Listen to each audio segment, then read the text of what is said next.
जय हिंद स्टूडेंट्स। आज हम लोग 11वीं कक्षा के फिजिक्स के अंतर्गत चैप्टर नंबर 10 तरलों के यांत्रिक गुण के अंतर्गत लेक्चर नंबर 7 हम लोग देखेंगे।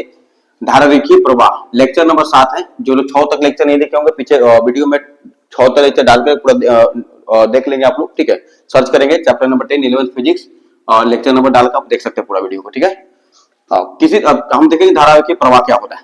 किसी तरल अपरिवर्ती प्रवाह, कोई तरल अगर अपरिवर्ती दर से अगर बढ़ रहा है तो उसमें पथ पर कण गमन करता है। जिस पथ पर कण गमन करेगा उस पथ को हम क्या कहेंगे? धारारेखीय प्रवाह कहेंगे। ठीक है, धारारेखीय प्रवाह को उसी प्रकार समझे जिस प्रकार से सर्प गति करता है। ठीक है, सर्प जैसे इस प्रकार से गति करता है तो वो धारारेखीय प्रवाह उसका है। ठीक है, जैसे मछली भी इसी प्रकार से गति करती है पानी में तो भी आपका धारारेखीय प्रवाह। ठीक है, किसी बिंदु पर तरल कण का वेग सदैव वही धारा रेखा के उस बिंदु पर खींची गई स्पर्श रेखा के अनुदिश होता है। पूछेगा इस बिंदु पर धारा रेखा का वेग क्या है। ठीक है, तो उस बिंदु पर स्पर्श रेखा हम खींचेंगे। जिसे इस बिंदु पर स्पर्श रेखा खींचे तो इस बिंदु पर इसका वेग की दिशा है। ठीक है, आप देख सकते हैं तरल प्रवाह का वेग दर्शाया गया है। धारा रेखाओं का दिशा दर्शाया गया है। अस्तरीय प्रवाह क्या होता है? इस प्रवाह में तरल के विभिन्न बिंदुओं पर वेगों के परिमाण भिन्न भिन्न हो सकते हैं। अलग अलग बिंदुओं पर अलग अलग वेगों का परिमाण हो सकता है। जैसे कि यहाँ पर बीच में वेग ज्यादा है। ठीक है, किनारे में थोड़ा सा वेग क्या है? कम है। क्यों? क्योंकि यहाँ पर तरलों का तो ऐसा गुण है कि बीच में ज्यादा तीव्र गति से वे गति करें।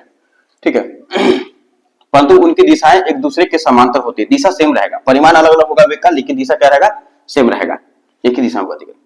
ठीक है, चित्र सी स्तरीय प्रवाह को दर्शाता है। स्तरीय प्रवाह चित्र सी में। ठीक है, अब देखिए प्रक्षुब्ध प्रवाह। प्रक्षुब्ध प्रवाह क्या होता है? तो ऐसा प्रवाह जिसमें प्रवाह का वेग क्रांतिक वेग से ज्यादा हो। ठीक है, ऐसा प्रवाह जिसमें प्रवाह का वेग क्रांतिक वेग से अगर अधिक हुआ तो धारा प्रवाह प्रक्षुब्ध प्रवाह कहलाता है। जैसे कि आप चित्र में देख सकते हैं।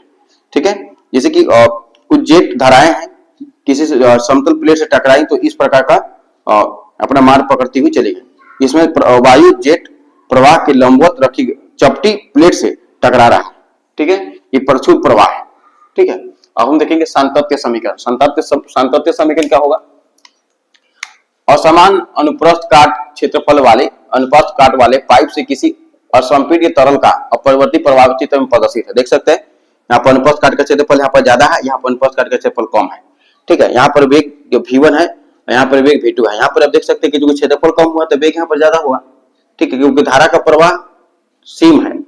ठीक है, यहाँ पर वेग ज्यादा हुआ। क्यों? क्योंकि घनत्व तो उसका सेम रहेगा। यहाँ असंपीडित है, संपीडित नहीं किया जा सकता, ऐसा द्रव है। ठीक है, द्रव्यमान संरक्षण के सिद्धांत से क्या होगा? तो डेल्टी समय में चौड़े किनारे से प्रवाहित तरल की मात्रा चौड़े से, ठीक है, कितना तरल प्रवाहित होता है डेल्टी समय में, और उतने ही समय में डेल्टी समय में पतले किनारे से प्रवाहित तरल, तो तरल इस क्षेत्रफल से कितना तरल प्रवाहित हुआ है तो उसको क्षेत्रफल और वेग को गुना करेंगे और घनत्व को गुना करेंगे और डेल्टी समय को गुना करेंगे तो उतना समय प्रवाहित हुआ हमको द्रव आ जाएगा। ठीक है, उसी प्रकार से A2 यहाँ पर है क्षेत्रफल और वेग V2 है और घनत्व है मान लेते हैं कि ρ2 है। ठीक है, और समय डेल्टी यहाँ पर कैंसिल आउट हो जाएगा। असंपीडित तरल प्रवाह के लिए क्या हो जाएगा? ρ1 और ρ2 सेम रहेगा, चेंज नहीं होगा। यानी घनत्व उसका जो है तरल का सेम रहेगा, घनत्व चेंजिंग नहीं होगा। ठीक है, तो ρ1 और ρ2 को सेम होने ले लेंगे, यहाँ पर रो में ही चेंज कर देंगे, दोनों कैंसिल आउट हो जाएगा। यानी कि A1 V1 equal to A2 V2, यानी कि अनुप्रस्थ काट का क्षेत्रफल A1 में उसके वेग यहाँ पर इस अनुप्रस्थ काट के क्षेत्रफल से गुजरते समय उस तरल का वेग क्या था उसको से गुणा करेंगे और यहाँ पर भी अनुप्रस्थ काट का क्षेत्रफल A2 है, यहाँ पर का वेग क्या है? V2 है। दोनों को गुना करेंगे तो बराबर आएगा, नियतांक आएगा। यही हमारा सांतत्य समीकरण है। ठीक है, तब तक मिलते हैं नेक्स्ट वीडियो में। Thanks for watching and subscribe our channel.